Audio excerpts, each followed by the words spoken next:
नमस्कार दोस्तों, यह है ज्ञानधारा चैनल। आज के इस वीडियो में हम लोग बात करेंगे यूपी पीजीटी 2002 के अंतर्गत भूगोल से पूछे गए प्रश्नों के बारे में। उनको हम लोग सॉल्व करेंगे और उनसे और भी प्रश्न कैसे बन सकते हैं उनके बारे में भी डिस्कस करेंगे। तो इसमें इस प्रश्न पत्र में कुल 85 प्रश्न पूछे गए हैं। तो पहले वीडियो में 1 से लेकर 50 नंबर तक प्रश्न को सॉल्व करेंगे और दूसरे वीडियो में हम लोग जो है 51 से लेके 85 नंबर प्रश्न तक सॉल्व करेंगे। जो पहला प्रश्न पूछा गया है कि निम्नलिखित में से कौन विशिष्ट समूह से संबंधित नहीं है। ऑप्शन दिए हैं रिफ्ट घाटी, होर्स्ट, ग्रेवेन या ग्रीवा खंड। तो जो 3 ए बी सी ऑप्शन है ये एक प्रक्रिया द्वारा निर्मित स्थलाकृति है जो कि फॉल्ट की वजह से बने हुए, चाहे वो रिफ्ट घाटी हो, होर्स्ट हो या ग्रेवेन हो। लेकिन जो ग्रीवा खंड है वो जो है आपका जो है वलन की वजह से बना हुआ। ठीक है, तो अगला प्रश्न हम लोग देख लेते हैं। अगला प्रश्न है कि भारत के किस राज्य में वन क्षेत्र कुल प्रतिवेदित क्षेत्र के प्रतिशत के रूप में सबसे अधिक है। ऑप्शन दिए जम्मू कश्मीर, अरुणाचल प्रदेश, नागालैंड और मेघालय। तो आपका जो ऑप्शन है वो आपका सही है। कौन सा आपका है? अरुणाचल प्रदेश। ठीक है, तो अगला प्रश्न है वो हम लोग देख लेते हैं कि पेट्रोलियम की संचित राशि किस देश में सर्वाधिक है। ऑप्शन दिए संयुक्त राज्य अमेरिका, वेनेजुएला, कुवैत, सऊदी अरब। तो सऊदी अरब में जो है संचित राशि या भंडार क्षेत्र जो है सबसे ज्यादा है, आज भी उसका सबसे ज्यादा भंडार है। अगला प्रश्न पूछा गया है कि निम्न में से कौन सा युग्म सही नहीं है। ऑप्शन दिए हुए Patagonia, Argentina, Selva, Chile, Gran Chaco, Paraguay, Llanos, Venezuela. तो आपका जो सेल्वाज है ये आपका जो है सुमेलित नहीं है, जबकि जो पैटागोनिया है, पैटागोनिया पठार अर्जेंटीना में है, ग्रैंड चेको पराग्वे में घास पाई जाती है, लानोज भी वेनेजुएला में घास पाई जाती है। ठीक है, तो जो सेल्वा पाए जाते हैं वो आपके ब्राजील में पाए जाते हैं। अगला प्रश्न है कि भारत में चावल का बृहत्तम उत्पादक राज्य कौन सा। पश्चिम बंगाल, उत्तर प्रदेश, पश्चिम बंगाल, उसके बाद पंजाब और छत्तीसगढ़। तो आपका जो है उत्तर है वो है आपका पश्चिम बंगाल, जो कि बृहत्तम चावल का उत्पादक राज्य है। इसके बाद अगला जो प्रश्न पूछा गया उसको हम लोग देख लेते हैं। अगला प्रश्न जो पूछा गया है कि दोनों गोलार्धों में स्थित महाद्वीप का नाम बताइए। तो दोनों गोलार्धों मतलब उत्तरी गोलार्ध और दक्षिणी गोलार्ध, या पूर्वी गोलार्ध या पश्चिमी गोलार्ध, इस तरह से दो महाद्वीप में जो स्थित महाद्वीप है वो कौन सा है। ऑप्शन आपसे पूछे गए हैं यूरोप, उत्तरी अमेरिका, एशिया या अफ्रीका। तो जो अफ्रीका महाद्वीप है वो सभी गोलार्धों में आता है। अगला जो प्रश्न पूछा गया है कि निम्नलिखित में से कौन सा मैंगनीज के उत्पादन के लिए महत्वपूर्ण है। ऑप्शन दिया हुआ हजारीबाग, बालाघाट, सोनभद्र या कोटा। तो बालाघाट जो मध्य प्रदेश का भाग है जो कि मैंगनीज के उत्पादन के लिए प्रसिद्ध है, और यहाँ पे जो तिरोदी, रामपुरा, लैगुर, उकवा, कटगरिया, वरवाली, नेत्रा, चिकपार, भटवेली, सीतापाठा, सुकरी, ये सब मैंगनीज उत्पादक क्षेत्र हैं वहाँ के। अगला प्रश्न है कि निम्न में से कौन सा रॉक फास्फेट के लिए महत्वपूर्ण है। ऑप्शन दिए हुए हैं मिस्र, नाइजीरिया, मोरक्को या आपका जो है तंजानिया। तो जो रॉक फास्फेट है ये मतलब फास्फोरस है, उसके लिए जो सबसे ज्यादा फेमस है वो है आपका मोरक्को। अगला प्रश्न पूछा गया है कि निम्न में से कौन सा युग्म सुमेलित नहीं है। ऑप्शन दिया हुआ है एक तरफ जलवायु प्रदेश दिए हुए हैं और उन जलवायु प्रदेश का प्रतिनिधित्व करते हुए कौन से देश हैं वो सामने दिए हुए हैं। तो उष्णार्द्र जलवायु ब्राजील में पाई जाती है। ट्रॉपिकल ह्यूमिड जलवायु जो है, ठीक है, क्लाइमेट। दूसरा है उष्ण शुष्क जलवायु, सऊदी अरब में पाई जाती है, ये भी आपका जो है सही है। भूमध्य सागरीय जलवायु मोरक्को में पाई जाती है, ये भी सही है। शीतोष्ण अनुसमुद्री जलवायु, तो जो ये है आपका इटली में नहीं है, शीतोष्ण अनुसमुद्री जलवायु। ठीक है, और अगला जो प्रश्न पूछा गया वो हम लोग देख लेते हैं क्या पूछा गया है। अगला प्रश्न है कि विश्व को कुल कितने देशों की जनसंख्या 10 करोड़ से अधिक है, ये आपसे पूछा गया है। ऑप्शन दिए हुए हैं 10, 11, 12, 13। तो 2000 की जनगणना के अनुसार उस समय जो है कुल 11 देश ऐसे थे जिनकी जनसंख्या 10 करोड़ से अधिक थी। अगला अब आपका होमवर्क है कि 2020 के अनुसार कुल कितने देश हैं जिनकी जनसंख्या 10 करोड़ से अधिक है, उसको आपको बताना है। अगला प्रश्न है कि छोटे द्वीपों एवं एकाकी नगर राष्ट्रों को छोड़कर विश्व में सर्वाधिक जनसंख्या घनत्व वाला देश कौन सा है। ऑप्शन दिए हैं जापान, बांग्लादेश, चीन, फ्रांस। तो जो सर्वाधिक जनसंख्या घनत्व है वो है आपका बांग्लादेश का, जो दिए गए विकल्प उनमें। ठीक है, अगला जो प्रश्न पूछा गया है कि निम्न में से कौन सा वनस्पति समूह वन जीओम में सर्वाधिक सम्मिलित नहीं किया जाता है। ऑप्शन दिए उष्णकटिबंधीय सवाना, भूमध्य रेखीय, भूमध्य सागरीय, मानसूनी, पतझड़ मिश्रित। तो जो आपका उष्णकटिबंधीय जो सवाना है वो वन जीओम में ना शामिल होकर के ये घास बायोम में शामिल किया जाता है। अगला प्रश्न है कि विश्व में सर्वाधिक वन क्षेत्र किस देश में पाया जाता है? ऑप्शन दिए हैं कनाडा, संयुक्त राज्य अमेरिका, ब्राजील और भारत। तो जो है सबसे ज्यादा जो पाया जाता है वो आपका पाया जाता है ब्राजील में। अगला प्रश्न है कि मानव विकास सूचकांक के संदर्भ में प्रथम स्थान कौन सा देश है? जो दिए गए विकल्प उनमें तो जो ऑप्शन दिए हैं कनाडा, संयुक्त राज्य अमेरिका, फ्रांस और जापान, तो आपका कनाडा जो है वो सही है। अभी आपको क्या करना है कि 2020 की जो मानव विकास सूचकांक जारी किया गया है 2019 के आंकड़ों के आधार पे आप बताइए कि भारत का विश्व में कौन सा स्थान है और पहले स्थान पे कौन है। तो भारत का जो स्थान है वो है 131वां और पहले स्थान पे कौन है वो आपका होमवर्क है। अगला प्रश्न है कि विश्व भारत की 1991 की जनगणना के अनुसार देश का बृहत्तम नगर कौन सा? ऑप्शन दिए कोलकाता, दिल्ली, मुंबई, चेन्नई। तो ये तो आपका शुरुआत से ही है। अगला प्रश्न जो पूछा गया वो हम लोग देख लेते हैं। तो इस तरह से हम लोग जल्दी जल्दी से सभी प्रश्नों को एक बार टटोल लेंगे जिससे कि हमको एक अंदाजा मिल जाएगा कि किस प्रकार के प्रश्न पूछे जाते हैं और कौन सा पोर्शन आपका वीक है जिससे कि आप और अच्छे से तैयारी कर सकें। अगला प्रश्न है कि भारत का आयात निर्यात व्यापार किस देश में सर्वाधिक होता है? ऑप्शन दिए हैं जर्मनी, संयुक्त राज्य अमेरिका, जापान और यूनाइटेड किंगडम। तो ये आपका जो 2002 की जो आंकड़े थे उसके अनुसार संयुक्त राज्य अमेरिका था। अभी वर्तमान में 2020 के अनुसार क्या है ये आपको बताना है। अगला प्रश्न है कि निम्नलिखित में से कौन सा महाद्वीपों एवं महासागरों की उत्पत्ति का सिद्धांत नहीं है?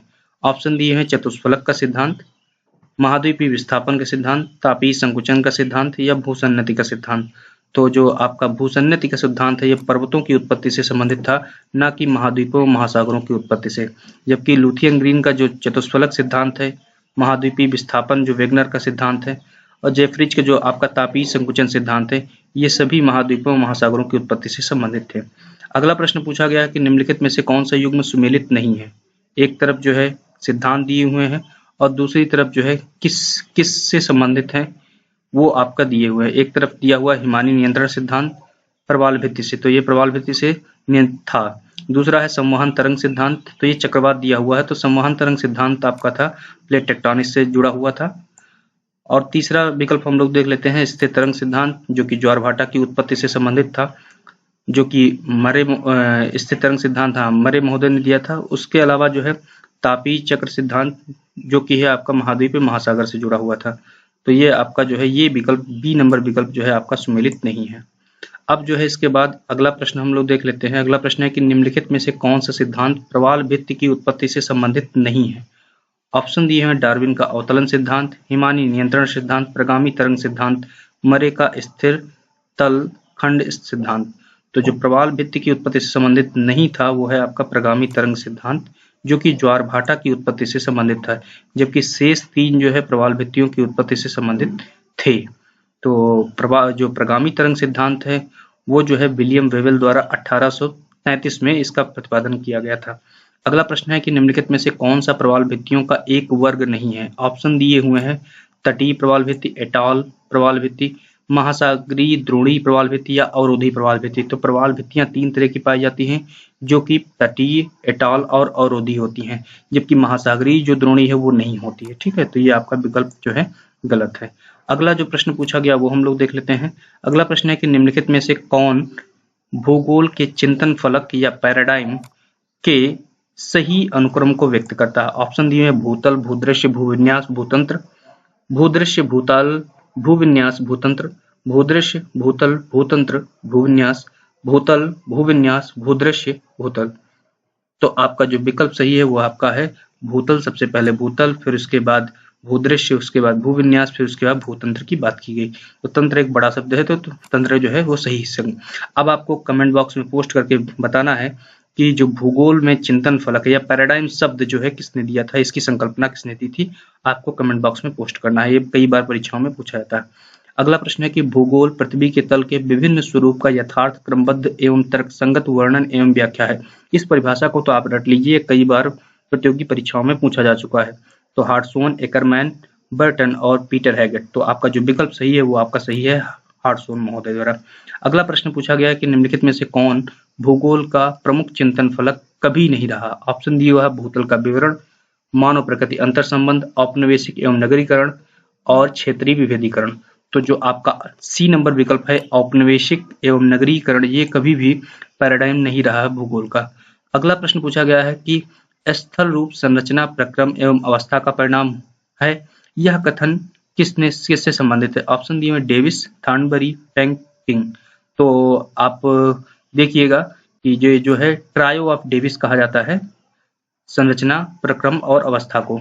ठीक है, अब आपको बताना है कि जो डेविस महोदय ने जो सामान्य अपर्दन चक्र की संकल्पना दी थी वो किस नदी विशेष को लेकर ये संकल्पना प्रतिपादित की थी, और डेविस द्वारा जो प्रतिपादित था जो संकल्पना उसका प्रतिपादन कब किया गया था। तीसरा आपको बताना है कि जियोमोर्फोलॉजी शब्द किसने दिया था। चौथा आपका प्रश्न है कि थॉर्नबरी ने कौन सी बुक लिखी थी, तो ये आपको जो है कमेंट बॉक्स में पोस्ट करने हैं। अगला प्रश्न जो पूछा गया कि निम्नलिखित में से कौन सा युग्म सही नहीं है। ऑप्शन दिए हुए एक तरफ जलडमरू मध्य है, दूसरी तरफ किस देश से संबंधित है वो दिया हुआ है। बेरिंग संयुक्त राज्य अमेरिका, तो ये आपका जुड़ा हुआ है। ठीक है, लुजॉन फिलीपींस ये आपका है। पाक भारत से है। मलक्का जो है आपकी थाईलैंड से ना होकर के आपका जो है कहाँ से है, इंडोनेशिया और मलेशिया से है। ठीक है, तो आपका ये विकल्प जो है सही सुमेलित नहीं था। अगला जो प्रश्न पूछा गया वो पूछा गया है कि आप बताइए कि निम्नलिखित में से कौन मानव भूगोल का मौलिक सिद्धांत नहीं है। ऑप्शन दिए हैं अंतर संबंध का सिद्धांत, क्रियाशीलता का सिद्धांत, विशिष्ट जीवन पद्धति या जेनरे दबी के सिद्धांत और नवमालथसवाद का सिद्धांत। तो जो नवमालथसवाद का सिद्धांत है ये मानव भूगोल का एक जो है मौलिक या फंडामेंटल कॉन्सेप्ट नहीं है। अगला प्रश्न पूछा गया है कि हृदय स्थल संकल्पना के प्रतिपादक थे। ऑप्शन दिया हुआ है महान, एटी महान, हेटनर, मैकेंडर और रिटर। तो मैकेंडर महोदय द्वारा दिया गया था, सभी लोगों को मालूम है, और जिनका जो फुल नाम था वो था हेल्फोर्ड जॉन मैकेंडर, जो कि एक ब्रिटिश भूगोलवेत्ता थे। और 1904 में रॉयल ज्योग्राफिकल सोसाइटी की बैठक में इन्होंने अपना जो आर्टिकल था वो the geographical pivot of history या इतिहास की भौगोलिक धुरी, इसमें जो है इन्होंने सबसे पहले जिक्र किया था हृदय स्थल सिद्धांत का। ठीक है, अगला जो प्रश्न पूछा गया है कि सार्वभौमिक एकता का सिद्धांत के प्रतिपादक थे। ऑप्शन दिया है हर्बर्टसन, टेलर, हम्बोल्ट और डिमांजिया। तो ये जो है पार्थिव एकता या सार्वभौमिक एकता या फिर यूनिवर्सल टेरिटोरियल यूनिटी की जो कॉन्सेप्ट दिया था वो दिया था हम्बोल्ट महोदय ने। अगला प्रश्न पूछा गया कि मानव भूगोल कौन, कहाँ, क्या पाता है और कैसे पाता है का अध्ययन करता है। यह कथन किससे संबंधित है? स्मिथ महोदय द्वारा, सैंपल महोदय द्वारा, हैंटिंगटन द्वारा या ब्रुंज द्वारा। तो ये है आपका स्मिथ महोदय द्वारा, जो कि कल्याणकारी भूगोलवेत्ता थे। अगला प्रश्न पूछा गया कि विश्व सामरिक दृष्टि से संबंधित उपांत क्षेत्र संकल्पना किसके द्वारा प्रतिपादित की गई, मतलब उपांत क्षेत्र संकल्पना जिसे रिमलैंड कहते हैं। ठीक है, तो वो आपका ऑप्शन दिया फेयरग्रीव, स्पाइकमैन, सेवरस्काई या कोहन महोदय द्वारा। तो ये जो है स्पाइकमैन से संबंधित था। मैकेंडर ने जो है हर्टलैंड दिया, स्पाइकमैन ने रिमलैंड दिया, समझ रहे हैं। सेवरस्की महोदय ने वायु शक्ति सिद्धांत दिया। कोहेन ने भूसामरिक प्रदेशों का प्रतिपादन किया, जियो स्ट्रेटेजिक रीजन्स का प्रतिपादन किया। तो इस तरह से जो भी आपके ऑप्शंस हैं उनसे क्या प्रश्न पूछे जा सकते हैं वो आपको तैयार रखना है। अगला जो प्रश्न पूछा गया है वो पूछा गया कि निम्नलिखित में से कौन सा युग्म सुमेलित नहीं है। एक तरफ जो है वाद दिए हुए हैं, मतलब कि ज्योग्राफी में जो कॉन्सेप्ट आए हैं, और दूसरी तरफ उनके प्रतिपादक कौन है वो दिया हुआ है। तो नियतिवाद के जो प्रतिपादक रहे हैं वो आपके हंटिंगटन रहे हैं, सही है। संभववाद शब्द जो है फेवरे महोदय ने दिया। नवनियतिवाद टेलर महोदय ने दिया।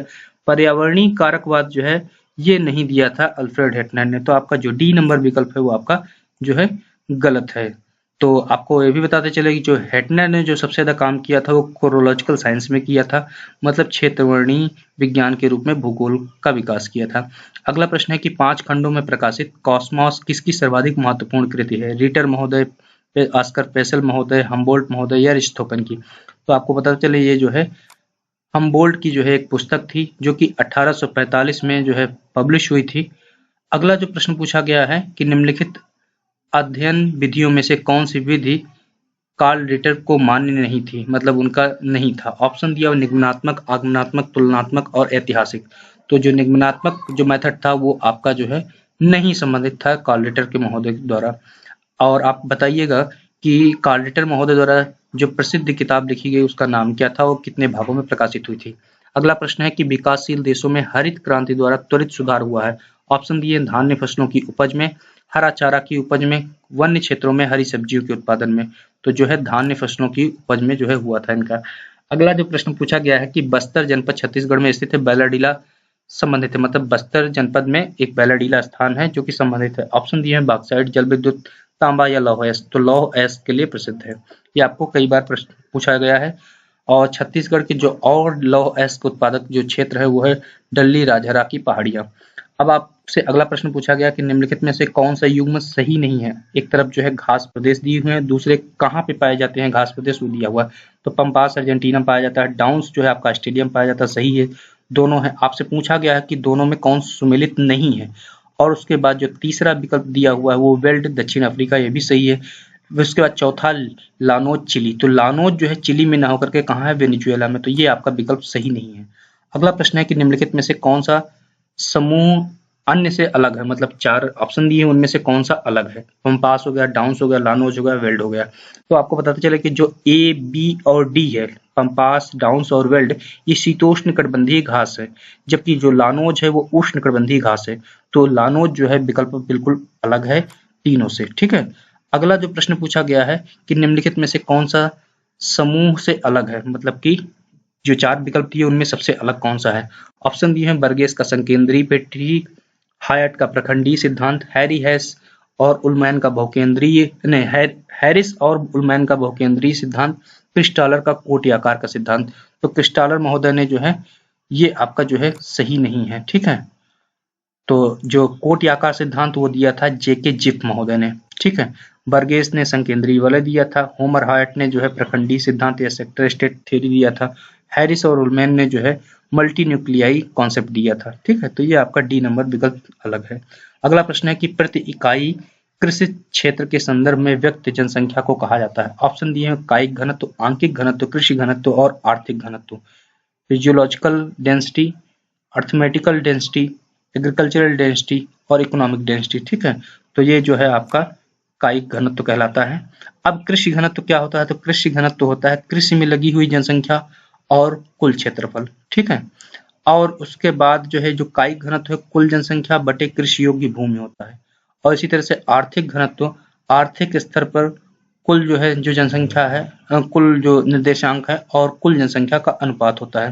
तो इसको आपको रट लेना है, जो भी चारों घनत्व है उनको रट लेना है। अगला जो प्रश्न पूछा गया कि वृद्धि ध्रुव की सिद्धांत की संकल्पना 1949 में किसके द्वारा प्रतिपादित की गई। ऑप्शन दिए हैं रोस्टो द्वारा, बोदलीव द्वारा, गुरनार मिल्डाल द्वारा या पेरॉक्स महोदय द्वारा। तो ये जो विकास ध्रुव सिद्धांत है या वृद्धि ध्रुव सिद्धांत है ये दिया था पेरॉक्स महोदय द्वारा। इसका जो प्रतिपादन किया गया था 1955 में एस.एफ. पेरॉक्स महोदय द्वारा किया गया था। और उनके अनुसार जो आर्थिक विकास तभी अग्रसर होता है जब कोई प्रेरक उद्योग देश में स्थापित होगा, अर्थात जहां ऐसा प्रेरक उद्योग स्थापित होगा जहां विकास ध्रुव केंद्र बन जाएगा, ठीक है। तो अब इसके बारे में हम लोग डिटेल में जब लेक्चर सीरीज शुरू करेंगे उसमें बताएंगे। अगला प्रश्न है कि गुरनार मिर्डल द्वारा लिखित एशियन ड्रामा किसका अध्ययन एवं विश्लेषण करता है। ऑप्शन दिए हुए हैं एशिया में ड्रामा की प्रगति का, एशिया में राजनीतिक प्रतिस्पर्धा का, या फिर आपका जो है एशिया में आर्थिक सहयोग का, या एशिया में देशों की आर्थिक विपन्नता का। तो जो आपका डी नंबर ऑप्शन है वो आपका सही है कि एशिया में देशों की जो आर्थिक विपन्नता है उसके बारे में एशियन ड्रामा नामक जो है किताब लिखी गई उसके बारे में बताता है। अगला प्रश्न है कि पारिस्थितिकी तंत्र शब्द का प्रयोग सर्वप्रथम 1935 में किस विद्वान द्वारा किया गया था। बेरी द्वारा, स्टुडार्ट द्वारा, टांसले द्वारा या डेविस द्वारा। तो टांसले महोदय द्वारा पारिस्थितिकी तंत्र शब्द का प्रयोग किया गया था 1935 में। अब आपको बताना है कि जो पारिस्थितिकी शब्द है सबसे पहले किसने बताया था, वो आप मुझे कमेंट बॉक्स में पोस्ट करिएगा। अगला प्रश्न है कि ब्रंटलैंड आयोग की रिपोर्ट अवर कॉमन फ्यूचर की विषय वस्तु क्या थी। ऑप्शन पूछा गया है, ऑप्शन दिए हैं यूरोपीय संघ की सुरक्षा, पर्यावरण एवं विकास अंतर संबंध, हिंद महासागर की सुरक्षा, दक्षिणी एशिया प्रादेशिक सहयोग। तो जो इसका विषय वस्तु थी, थीम थी, वो था पर्यावरण एवं विकास अंतर संबंध। अब आपको बताना है कि जो ब्रंटलैंड कमीशन है, ब्रंटलैंड कमीशन कब जो है गठित किया गया, उसका कब बैठक हुई, तो आपको ये बताना है। आपको बताते चले इसी में जो है इसी बैठक में ही शब्द आया था सस्टेनेबल डेवलपमेंट का। अगला प्रश्न है कि निम्नलिखित में से कौन विश्वव्यापी पर्यावरण समस्या नहीं है। ऑप्शन दिए वनारोपण, कांच ग्रह प्रभाव, ओजोन परत का क्षरण या अम्ल वर्षा। तो जो वनारोपण है वो वैश्विक समस्या जो है नहीं, वनारोपण किया जा रहा है। अगर ये वन विनाशन होता तो समस्या होती, लेकिन वनारोपण मतलब कि इनका रोपण किया जा रहा है, ठीक है।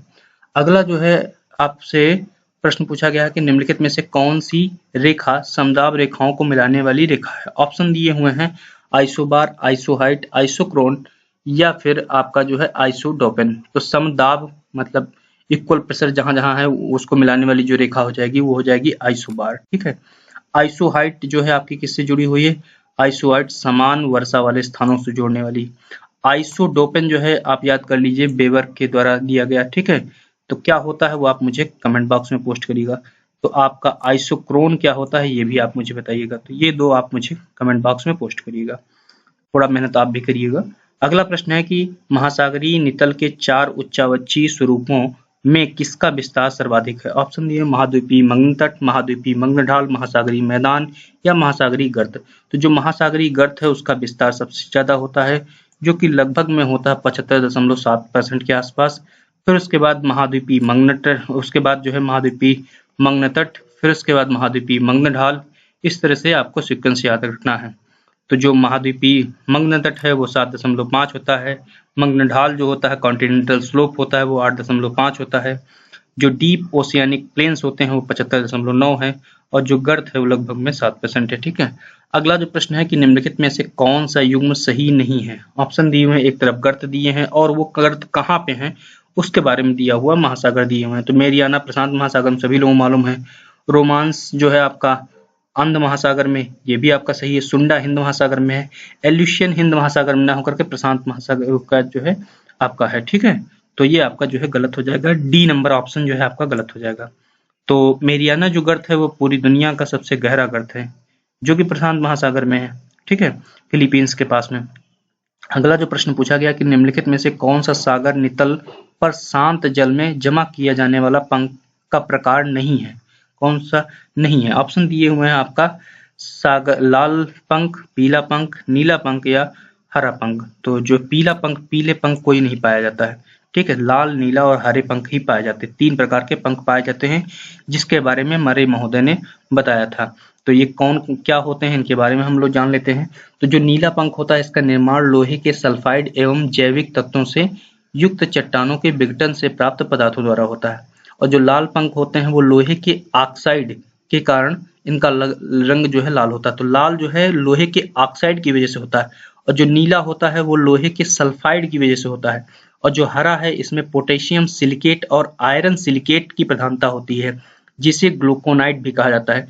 जबकि पीले पंख का प्रकार शांत जल में नहीं पाया जाता है। ठीक है। अब जो है अगला प्रश्न पूछा गया कि जलमंडल के समताप मंडल का प्रभाव सामान्यतः कितनी गहराई के बाद माना जाता है। ऑप्शन दिए हुए 6000 फीट, 12000 फीट, 15000 फीट या 18000 फीट। तो ये जो पाया जाता है वो आपका 6000 फीट या 2000 मीटर होता है। ठीक है। तो अब जो है अगला प्रश्न है जो इस वीडियो का अंतिम प्रश्न है उसको हम लोग देख लेते हैं कि निम्न में से कौन सा युग्म सही नहीं है। ऑप्शन दिए हुए हैं, एक तरफ बांध दिए हुए हैं, दूसरी तरफ कहाँ पाए जाते हैं बांध, किस प्रदेश में है वो दिया हुआ है, उनके सामने दिया हुआ। तो कोयना महाराष्ट्र में है। ठीक है। नागार्जुन सागर आंध्र प्रदेश में है, ये भी आपका सही है, लेकिन वर्तमान में ये तेलंगाना में है। ठीक है। तो ये अभी उस हिसाब से सही है। टिहरी जो है आपका उत्तर प्रदेश में। तो टिहरी, अब यहाँ पे आपको ध्यान रखना कि 2002 में पेपर बना है। तो 2002 में जब पेपर बना है और उत्तर प्रदेश से उत्तरांचल का जो विभाजन हुआ वो 2000 में हुआ, जब 2 साल पहले हुआ। तो ये आपका विकल्प उस समय क्या था, सही नहीं था। हीराकुंड उड़ीसा में। अब आपको क्या करना है कि कोयना किस नदी पे है, नागार्जुन सागर किस नदी पे, टिहरी किस नदी पे बना हुआ बांध और हीराकुंड किस नदी पे बांध बना हुआ, इसके बारे में आपको मुझे बताना है। कमेंट बॉक्स में पोस्ट करके बताइएगा। ठीक है। तो उम्मीद है ये वीडियो आपको पसंद आया होगा। इसमें बहुत ढेर सारी जानकारियां आपको मिली होंगी। इसके अगले वीडियो में पार्ट 2 में हम लोग जो शेष बचे हुए 35 प्रश्न हैं उसको सॉल्व करेंगे। फिर सन 2000 का पेपर लेंगे और उसके बाद यूपी पीजीटी के तहत जितने भी प्रश्न पूछे गए उसको हम लोगों ने सॉल्व कर लिया है। आप वीडियो की जो प्लेलिस्ट है उसमें जाके अपना देख सकते हैं और तैयारी कर सकते हैं। तो इसके बाद हम लोग और कोई श्रृंखला शुरू करेंगे और पेपर सॉल्व करेंगे। ठीक है। सभी पेपर सॉल्व करने के बाद हम लोग जो है लेक्चर सीरीज शुरू करेंगे और आपको जो अद्यतन भूगोल से संबंधित जो भी चीजें हैं उनको जोड़ते हुए आपको चीजें पढ़ाई जाएंगी। तो उम्मीद है ये वीडियो आपको पसंद आया होगा। जो प्रश्न पूछे गए हैं उन्हें आप कमेंट बॉक्स में पोस्ट करिए, लाइक करिए, शेयर करिए, जो मन हो करिए। ठीक है। धन्यवाद।